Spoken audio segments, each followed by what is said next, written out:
Hey, I want to show you this. Hi, I'm Jim Sunderwirth. I'm coming to you from the swing here at home. I was having a cup of coffee this past year at Father's Day. I got this cup. It says, "Dads know a lot, but grandpas know everything." It says it right there. I wish I did. At least Well, they think so. they think so, don't they? Oh, so good to be with you this morning. Yesterday we were talking about the fact that here comes Joseph. You remember talking about Joseph? He's the son of Jacob, who was the son of Isaac, who is the son of Abraham. And we're on this faith journey, and we're realizing that people aren't perfect, but God uses imperfect people. But if there's someone close to being really close, he wasn't, but he was close. His name was Joseph. He was full of integrity, had great character. He was faithful. He was obedient. He was just ready to say, God, whatever is your case, I want to do one thing. I don't want to bring a reproach to your name. He was just in God's will. Well, here he comes. Now we're bringing him now to the fact that Jacob had sent him out to check on the brothers, and now he's finally found them clear up in Dothan, and he's a long ways from home. If you're walking or even riding a donkey or a camel, it's a long ways. Well, so they walk up.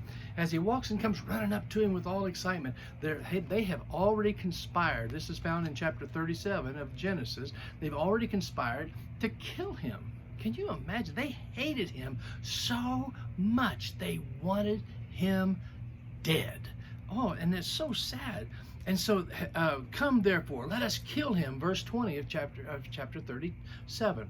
Let's cast him in some pit, and we shall say that we shall cast him in the pit, and we shall say some wild beast has devoured him. We shall see what will become of his dreams then. I don't want to be somebody trying to stop God's dream in somebody. You don't want to mess with God's purposes on somebody's life and stop what God gave them. Look, if they're obedient and they're enjoying that dream and with great hope and still following after that dream, God's going to be on their side. I wouldn't want to be coming against them trying to stop their dream. But anyway, they had no idea, really. This was God's providence in a sense. It was going to happen. So it says, and Reuben heard it. Now Reuben's the firstborn. And Reuben said, deliver him not out of our hands. Let us not kill him. And Reuben said to them, shed no blood, but cast him in this pit, which is in the wilderness, and do not lay hands on him, that he might deliver him out of their hands and bring him back to the father. So it came to pass that when Joseph had come to his brothers, they had stripped Joseph of his tunic. They took that robe off. Dad's not here to defend him. That robe's coming off. They took off that robe, and they stripped him of it, the tunic of many colors, and then they took him and cast him in the pit. The pit was empty, there was no water in it. And they cast him down to eat a meal, and they sat down to eat a meal. And then they lifted their eyes and looked, and there was a company of Ishmaelites coming from Gilead, and with their camels, bearing spices, balms, myrrh, and they were on the way to carry them down to Egypt. Can you imagine how God begins to work? You see, God's working, and these Ishmaelites. Well, see, the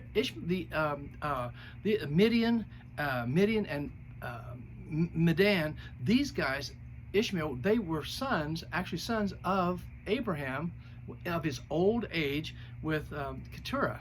So they actually was descendants in a sense. And so here they came, and they were heading for Egypt. And they saw them coming down, and Judah said, now Judah was, he was the tribe of praise. He was Judah. But Judah said to his brothers, what profit if we kill our brother and conceal his blood? Come, let us sell him to the Ishmaelites, and let not our hand be upon him, for he is our brother and our flesh. And his brothers listened. Influence is big. He had some influence, didn't he? And so he said, let's don't kill him. Let's just sell him to the Ishmaelites. Come, let us sell him to the Ishmaelites. And the Midianite traders passed by. So the brothers pulled Joseph up, lifted him out of the pit, and sold him to the Ishmaelites for 20 shekels of silver. Now that's just the going rate for a decent slave. And they sold him for a going rate for a decent slave, having no idea they had ushered him on down. It's not the wind, it's not the gale, it's the set of the sail. And when he came out of that pit, he was still alive, had no idea what was happening now. He was kind of confused, I'm sure. But all of a sudden, that wind of opposition had now pushed him into the very provisions and the promises to further the dream God had given him.